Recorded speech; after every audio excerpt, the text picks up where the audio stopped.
Market equilibrium मतलब determination of equilibrium price and equilibrium quantity का पहला क्लास में जो भी हो गया था फर्स्ट वीडियो में, उसको छोड़ के आगे का पोर्शन हम लोग आज कवर कर रहे हैं. Now there is certain exceptional situations.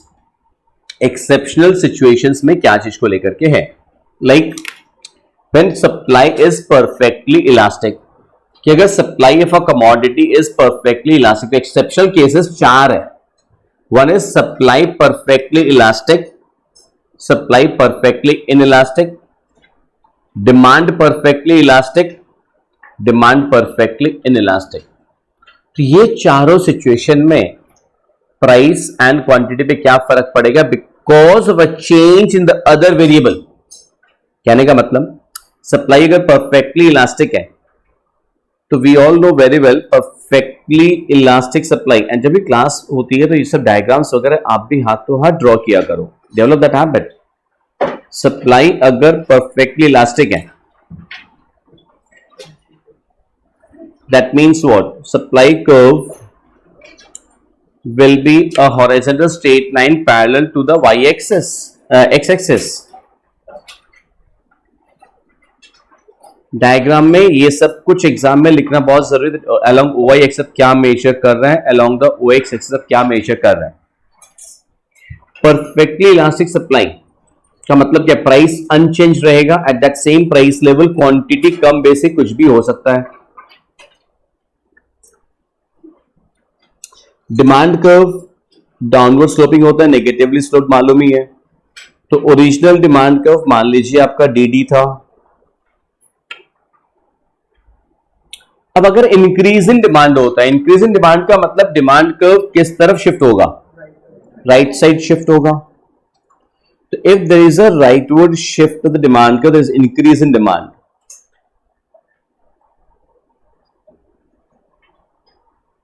तो आपका नया डिमांड कर्व क्या हो जाएगा, D1 for example. Clear. Now original demand जो DD था तो वो सप्लाई कर्व को इंटरसेक्ट कर रहा था suppose at the point E. तो इक्विलिब्रियम क्वांटिटी था OQ. तो with the increase in demand, with the increase in demand आपका इक्विलिब्रियम क्वांटिटी क्या होगा, बढ़ जाएगा. That will move to OQ1. New equilibrium point will be E1. That means what, with the increase in demand price will remain unchanged, quantity will increase, equilibrium quantity will increase. ये छोटा सा explanation भी आपको देना होगा, सिर्फ diagram देख के आने से नहीं होगा. पहले इंट्रोडक्शन रहेगा आपका आंसर का, फिर डायग्राम रहेगा, फिर डायग्राम का एक्सप्लेनेशन रहेगा. That should be the way of your answering, right. Like अब आप इसी डायग्राम में सपोज अगर आपको क्वेश्चन आ जाता है that what will the effect of changes in demand on equilibrium price and quantity when supply is perfectly elastic. तो आप दो डायग्राम में भी आंसर को दे सकते हैं. लाइक एक में आप दिखा रहे हैं इंक्रीज इन डिमांड और दूसरा दिखा रहे हैं decrease in demand. Otherwise exam hall में अपना टाइम को सेव करने के लिए what you can do is as a matter strategy, आप एक ही डायग्राम में दिखा सकते हैं. क्लियर. तो you are saving your time of diagram of drawing the diagram. D2 अभी जब D2 है तो हमारा नया equilibrium point is suppose E2. Equilibrium quantity would be Q2. That means what, अगर demand decrease over, if there is a decrease in demand, equilibrium quantity will decrease, prices will remain unchanged. Price OP था, price OP का OP ही रहेगा. Entire set has to these keywords कि जब supply is perfectly elastic, price will remain unchanged. ये keyword, ये नहीं रहेगा marks नहीं मिलेगा आपको. Got the point? Next.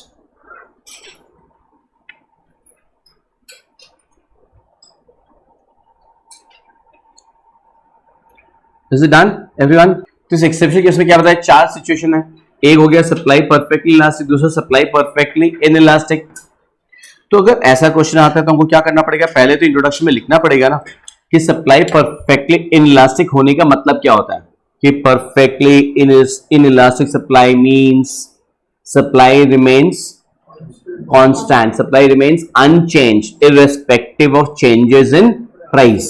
कि whatever the price, supply will remain perfectly inelastic. The supply curve in such a case is a vertical straight line parallel to the y-axis. तो इस केस में क्या होगा? Changes in demand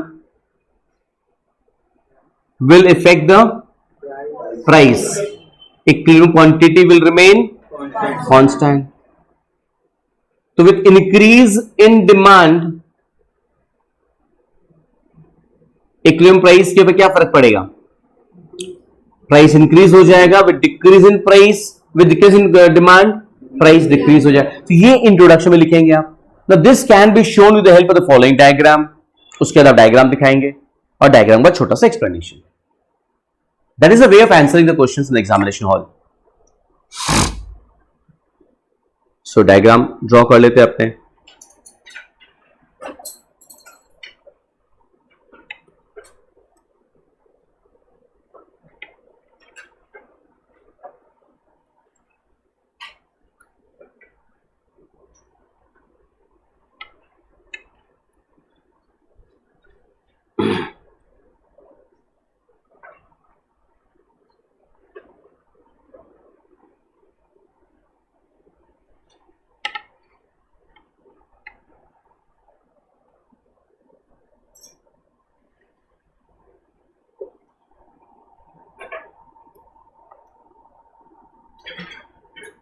डायग्राम हर दिन class में जितना diagram बनता है सारा बनाया करो. क्लास टीचर्स भी स्कूल में बनाते बनाया करो. डायग्राम के हाथ जल्द फटाफट सेट होगा.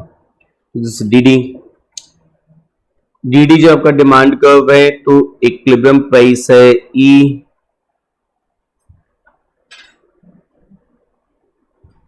This is equilibrium point, this is your OP, this is equilibrium price. अब अगर डिमांड इंक्रीज हो जाता है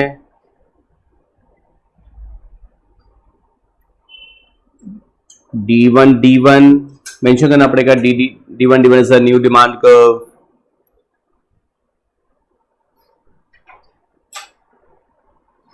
तो आपका इक्विलिब्रियम पॉइंट हो जाएगा E1, इक्विलिब्रियम प्राइस हो जाएगा OP1.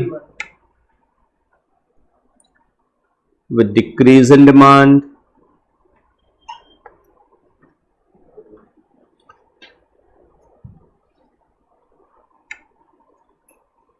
इक्विलिब्रियम प्राइस आपका रिड्यूस हो जाएगा टू OP2. तो आप एक ही डायग्राम में दोनों इनके दोनों दिखा सकते हैं. दो डायग्राम दिखा कर टाइम वेस्ट करने का जरूरत नहीं है. नोट्स में दोनों डायग्राम दिखाया हुआ है for the sake of your convenience, but exam hall में you can suffice with one diagram and उसका एक्सप्लेनेशन. पहले इंट्रोडक्शन हो गया पूरा थ्योरी का answer, then the diagram and then उसका एक्सप्लेनेशन. एक्सप्लेनेशन में मेंशन करना पड़ता है कि SS is the perfectly inelastic supply curve vertical to the y-axis, that DD is the original demand curve, when the equilibrium price is OP. When the demand rises to D1, the equilibrium price will increase to OP1, equilibrium quantity will remain unchanged. Similarly, when the demand decreases to D2 because of any factors, the equilibrium price will reduce to P2. Clear? इस तरह से explain करना होगा आपका answers को. वैसे आपके पास दो अलग डायग्राम यहाँ पे दिया हुआ था. अब आ रहा है when demand is perfectly elastic. When demand is perfectly elastic, तो परफेक्टली इलास्टिक डिमांड का मतलब डिमांड कर्व कैसा होता है? Parallel to the X axis. That means whatever be the price, demand same रहेगा. नो इक्विलिब्रियम क्वांटिटी कम बेसी हो सका होगा with respect to changes in supply. Supply बढ़ जाएगा तो इक्विलिब्रियम क्वांटिटी, सप्लाई बढ़ेगा तो इक्विलिब्रियम क्वांटिटी बढ़ जाएगा. सप्लाई कम होगा तो इक्विलिब्रियम क्वांटिटी कम हो जाएगा. Price will remain unchanged. Clear? So perfectly elastic demand curve ये है आपका.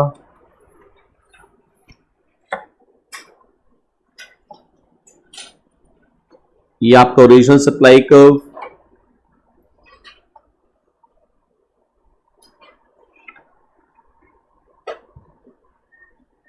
suppose price is OP, SS is your supply curve, यहाँ पे प्राइस, OX में क्वांटिटी,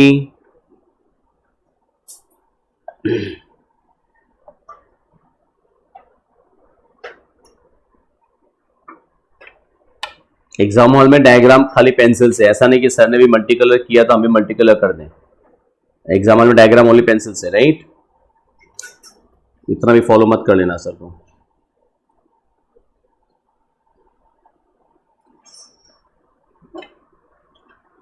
सप्लाई इंक्रीज किया टू S1 तुम्हारा नया इक्विलिब्रियम पॉइंट शिफ्ट हो जाएगा।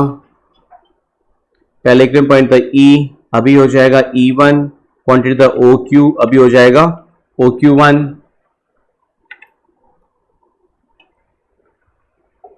सिमिलरली अगर अपना सप्लाई डिक्रीज कर रहे हैं तो नया supply curve is S2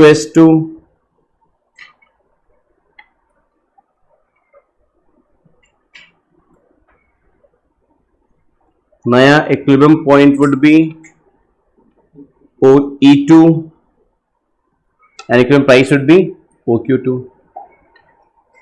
So with increase in supply, equilibrium quantity will increase, price will remain unchanged. With decrease in supply, equilibrium quantity will decrease, price will remain unchanged. ये की points है, की words है जो कि आपके answer में आने चाहिए। जो कि भी की पॉइंट्स होता है ना, उसको हाथों लिखते टाइम में पेन से या पेंसिल से अंडरलाइन करके आना चाहिए आंसर स्क्रिप्ट में। अंडरलाइन कर दिया करो, आपको फुल मार्क्स मिलेगा। एग्जामिनर का नजर जल्दी पड़ जाता है, you get the full marks. Got it?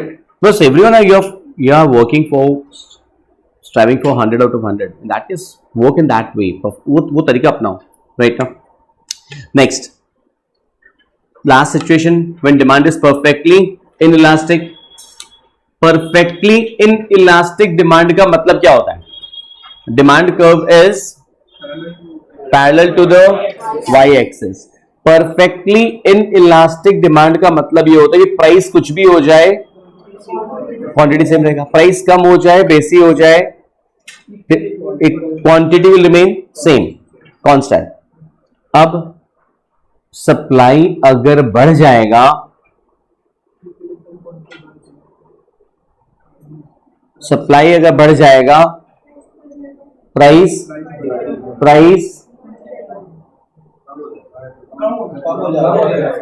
यारो प्राइस कम हो जाएगा। अभी कुछ दिन पहले आम का सप्लाई बाजार में बहुत ज्यादा आ गया था, आम का दाम कम हो गया था मैडम। सर हम तो कोई बाजार जाते नहीं, वो क्या पता होगा, पापा जाते हैं, कॉमन सेंस तो होगा, पढ़ाया हुआ भी है। सप्लाई बढ़ेगा तो प्राइस कम हो जाएगा मैडम, कभी का झोला लेके बाजार चले जाया करो, ठीक है? हाँ नेक्स्ट टाइम जाए सर, नेक्स्ट आम के सीजन में जाएंगे सर। आम से रिलेटेड नहीं है, खाली law of demand and law of supply. चलो नेक्स्ट। सो अक्सर ये बहुत कॉमन प्रॉब्लम मालूम है कि सप्लाई बढ़ेगा तो प्राइस बढ़ेगा, पर ये सोच रहे थे बिकॉज हमको ध्यान में आता है लॉ ऑफ सप्लाई। बार बार क्या बोलते हैं, law of supply is one sided statement. Law of supply effect of price on supply बताता है, not the effect of supply on price. Try to understand. Law of demand भी one sided statement है, it's a very technical point. Law of demand ये बोलता है कि price बढ़ेगा तो डिमांड कम होगा, उल्टा नहीं बोल रहा है कि डिमांड कम होने से प्राइस बढ़ जाएगा, ये नहीं बोलता है। सो उल्टा मत याद रखिए कि सप्लाई बढ़ेगा तो सर प्राइस बढ़ेगा, नहीं, सप्लाई बढ़ेगा तो प्राइस कम हो जाएगा। क्यों? क्योंकि सप्लायर्स को अपना माल सल्टाना है, उनको दाम कम करना ही पड़ेगा।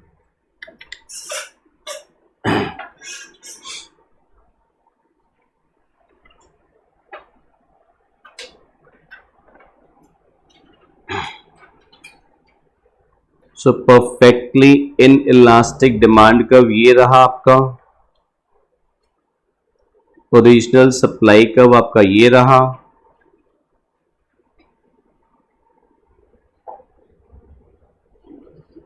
Price, quantity,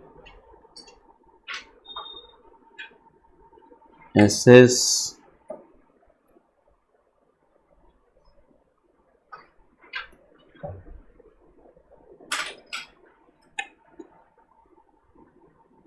equilibrium point.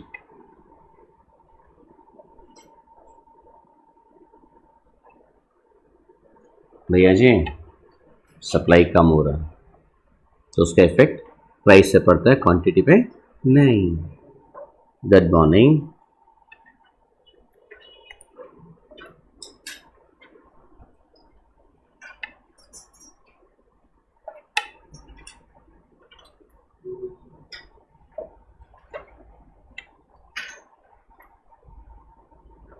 तो P1 this is E1, right. अगर सप्लाई डिक्रीज हो जाएगा दैट मीन्स S2 तो नया equilibrium point E2, equilibrium price P2। Got it everyone. इस चैप्टर में एक बहुत इंपॉर्टेंट क्वेश्चन आता है, एक और सिंपल एप्लीकेशन टूल्स और demand and supply. Demand and supply या रादर ये जो कॉन्सेप्ट है इक्विलिब्रियम प्राइस एंड क्वांटिटी वाला, इसका प्रैक्टिकल लाइफ में एप्लीकेशंस गवर्नमेंट, बिजनेस हाउसेस, इन सबके केस में काम आता है। स्पेशली गवर्नमेंट को एज अ हथियार इसको यूज करना पड़ता है। एज अ हथियार मतलब नॉट एटॉमिक वेपन और लाइक दैट और it's AK-47 or a Bofors stove. For maintaining prices, for justifying and fulfilling the objectives of welfare state. जैसे government always has to look after the weaker sections of the society. Sir आपके और मेरे case में भगवान की दया से ऐसे घरों में पैदा हुए हैं अपने कि शायद अगर गैस का दाम 1000 रुपए की जगह 1500 हो जाए तो बहुत ज्यादा आपका मेरा बजट पे फर्क नहीं पड़ेगा। सर जब गैस, कुकिंग गैस जब इंडिया में लॉन्च हुई थी, ऑब्वियसली उसका प्राइसेस बहुत हाई था, कॉस्ट ऑफ प्रोडक्शन बहुत ज्यादा था।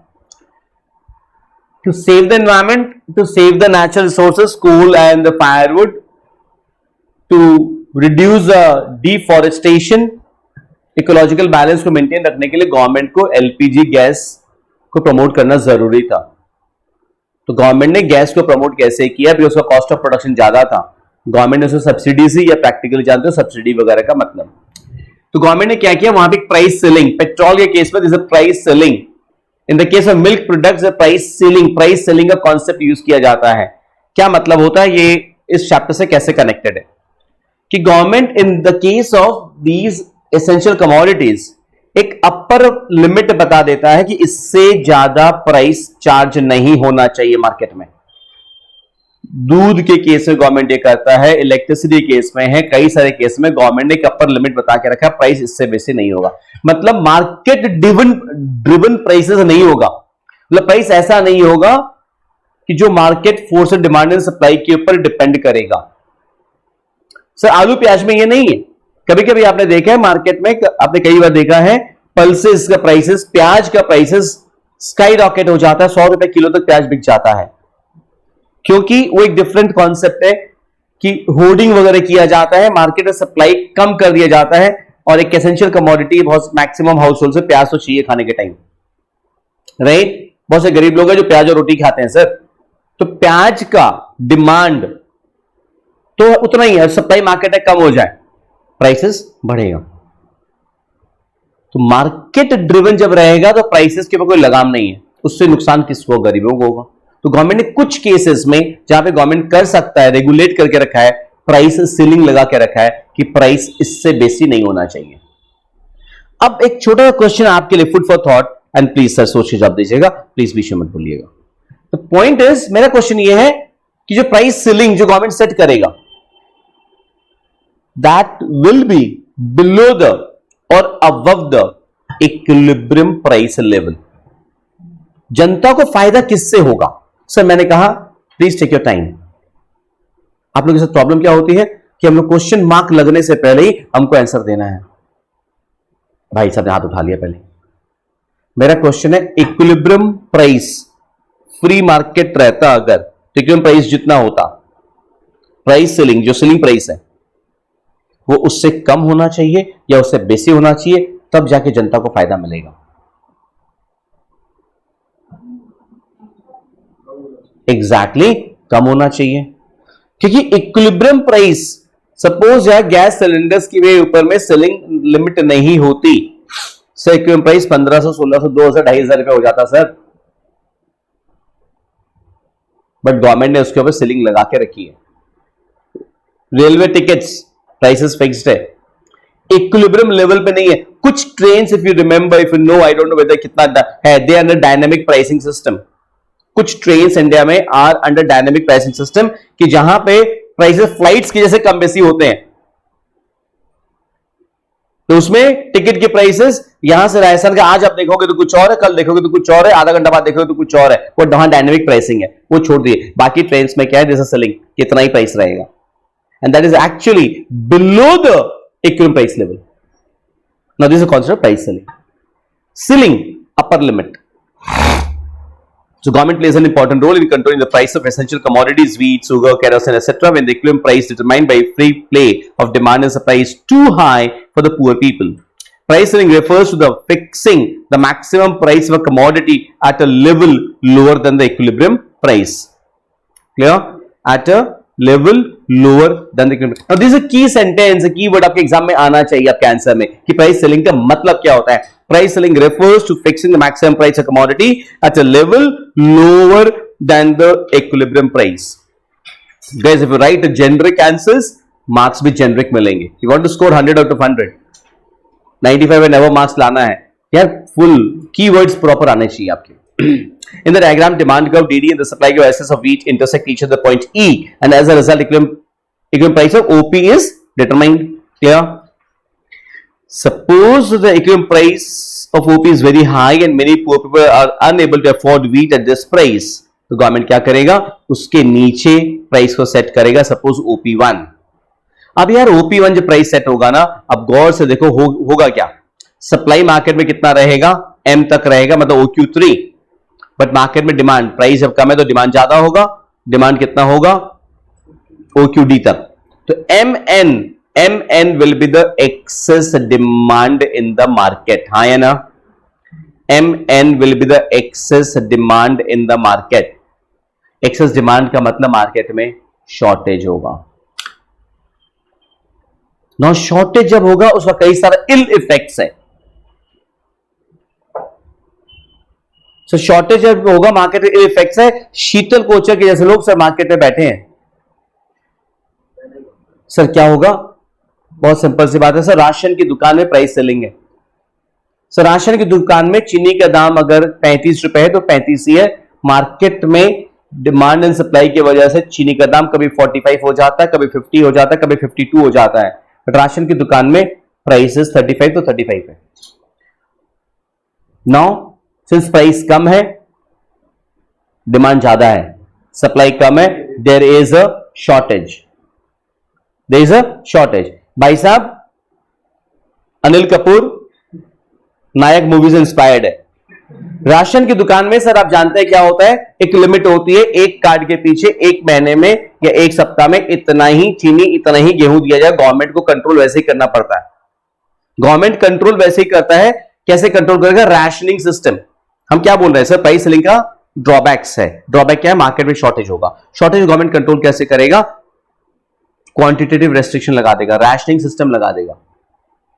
राशनिंग सिस्टम लगा दिया तो शीतल भाई हमारे कम थोड़ी है, मैंने क्या कहा, ये राशन की दुकान वाले को ऑफर देते हैं, साइड में जाके बोले भाई सौ साइड में आना, बोले एक सप्ताह में तू मेरे को 7 देता है, मेरे घर में 7 कार्ड है तो 7 किलो चीनी देता है, मेरे को 20 किलो चीनी चाहिए, गर्मी का मौसम है, मुझे दिन में आमरस चाहिए, मुझे रसना भी पीना है, मुझे बेल का शरबत भी पीना है, हर चीज में क्या चाहिए, चीनी चाहिए।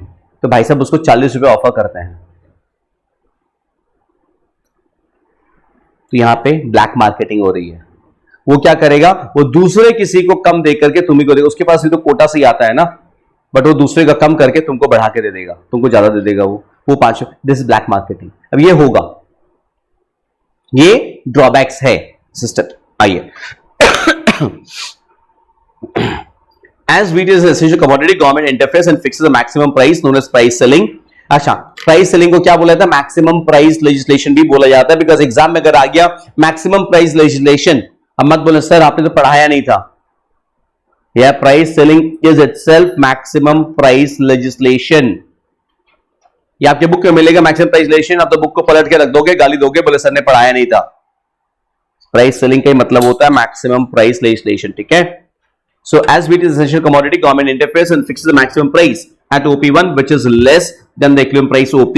At this control price OP1, the quantity demanded exceeds the quantity supplied. It creates a shortage of MN, and some consumers of wheat will go unsatisfied. To meet this excess demand, government may enforce a rationing system. Underline, government क्या करेगा, rationing system लगा देगा। rationing system क्या होता है, is a technique adopted by the government to sell a minimum quota of essential commodities at a price less than the equivalent price to supply goods to the poor community at a cheaper price. Under this system, consumers given ration cards or coupons to buy commodities at a cheaper price in the ration shops. But price selling through rationing system has certain drawbacks. Drawbacks क्या है, एक हमने बता दिया, black market develop होगा, शीतल कोचर जैसे लोगों के चलते हमने कहा था। दूसरा है difficulty in obtaining goods in the ration shops. भाई साहब आप और हम जिस घरों से बिलोंग करते हैं, शायद मेजॉरिटी ऑफ यू, शायद मैक्सिमम ऑफ यू तो राशन दुकान गए नहीं हो आज तक, जानते ही नहीं क्या होता है, नसीब ही नहीं पड़ा। कुछ लोग नहीं गए, बाकी कुछ लोग गए, हम भी गए हैं सर। क्या होता है, लंबी लाइनें लगानी पड़ती है, लाइन लगती है, ठीक है। तो हमारे भाई साहब लोग बोलते हैं कौन लाइन लगाएगा, बोले बाजार से ले लेंगे 50 रुपए, क्या फर्क पड़ता है, जो कर सकता है कर सकता है, बाकी लोगों को लाइन तो लगानी पड़ती है। ये तो ड्रॉबैक है, कोई ऑप्शन नहीं है, there will be difficulty in the system. Clear.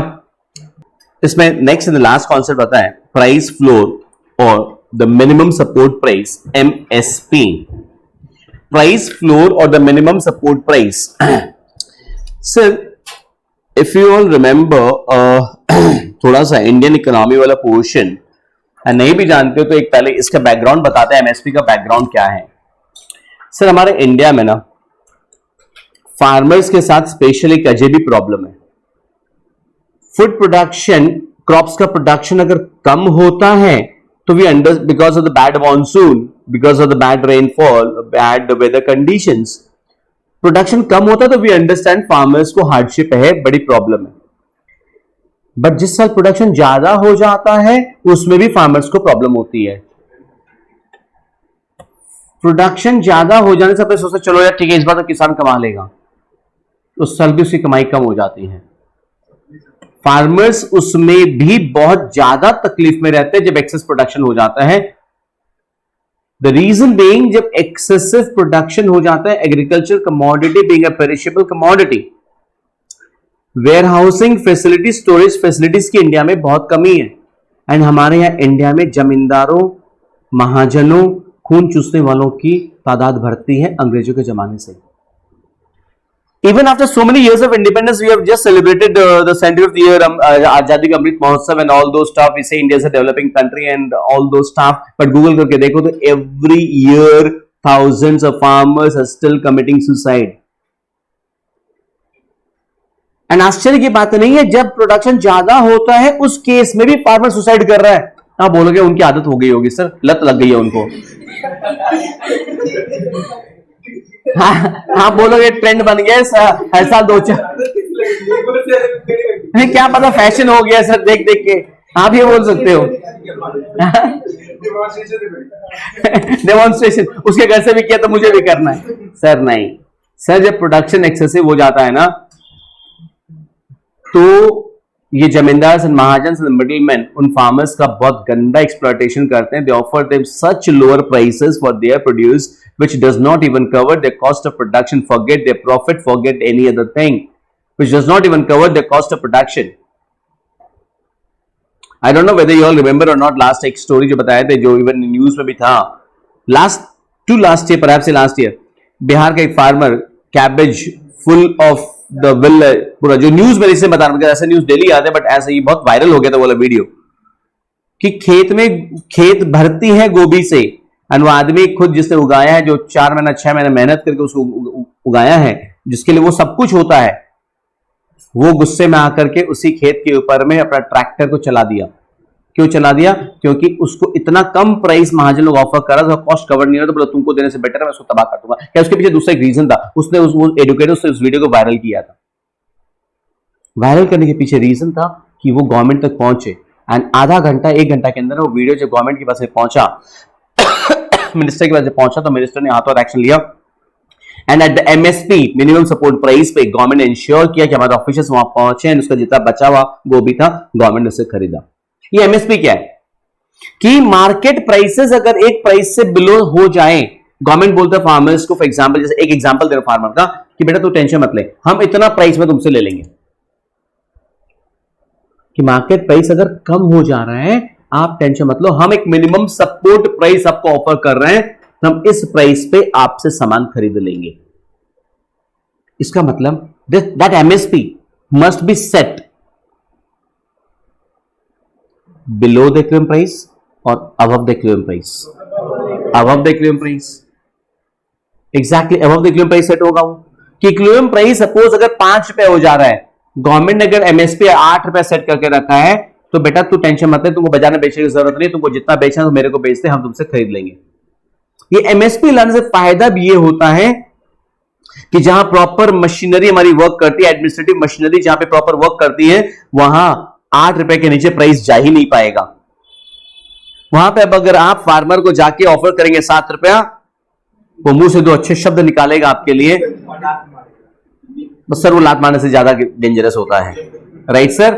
क्यों? तो 8 रुपए सरकार दे रहे हैं बाबूजी, अगर आपको 10 रुपए देना दीजिए, नहीं तो मैं चला। अब बाकी जो शब्द इस्तेमाल करेंगे वो कैमरा पे ले नहीं सकता मैं सर। द पॉइंट इज 8 रुपए के नीचे प्राइस जा ही नहीं पाएगा ना, बिकॉज सरकार तो एमएसपी प्रोवाइड कर रहा है। अगर आपको चाहिए, आप मेरे को 10 रुपया दो, नहीं तो फूड कॉर्पोरेशन ऑफ इंडिया को बेच देंगे सर हम 8 रुपए में। हम तो अगर आपको 10 रुपया में लेना तो लो मेरे से, तो आपको देंगे, तब मेरे को फायदा है। तो एमएसपी वाला कॉन्सेप्ट किसके लिए sir? Again to help the farmers, especially in India के केस में के पर्सपेक्टिव में बात करें, हमको कहानी समझ में आएगी, वो उनके लिए है, उनको हेल्प करने के लिए है। So government also intervenes in the process price determination through price floor.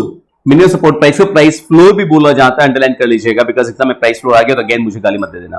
तो price floor refers to the minimum price above the equilibrium price fixed by the government, which the producers must be paid for their produce. When the government feels that the price fixed by the force of demand and supply is not remunerative from the producer's point of view, then it fixes a price known as price floor, which is more than the equilibrium price.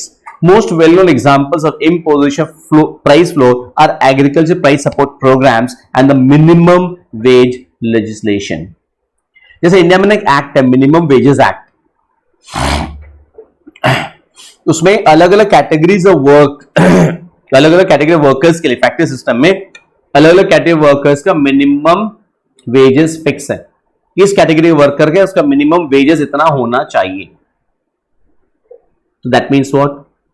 यहां पे industrialist workers को exploit नहीं कर पाएंगे। Minimum price अगर 200 है per day तक, वो 200 देना पड़ेगा आपको, उसके ऊपर भले ही दीजिए, उससे कम आप नहीं दे सकते। Clear? Indian government maintains a variety of price support programs for various agricultural products like wheat, sugarcane, etc. And the floor is normally set at a level higher than the market determined price for these goods. The effective price flow can be better understood with the following diagram. Diagram देख लोगे आप, DDSS demand curve supply curve, equal point E है, but minimum support price is OP2. Minimum support price OP2 होने से market में problem क्या आएगी? खाली MN will be the excess supply in the market, surplus रहेगा, एक्सेस सप्लाई रहेगा market में। क्लियर?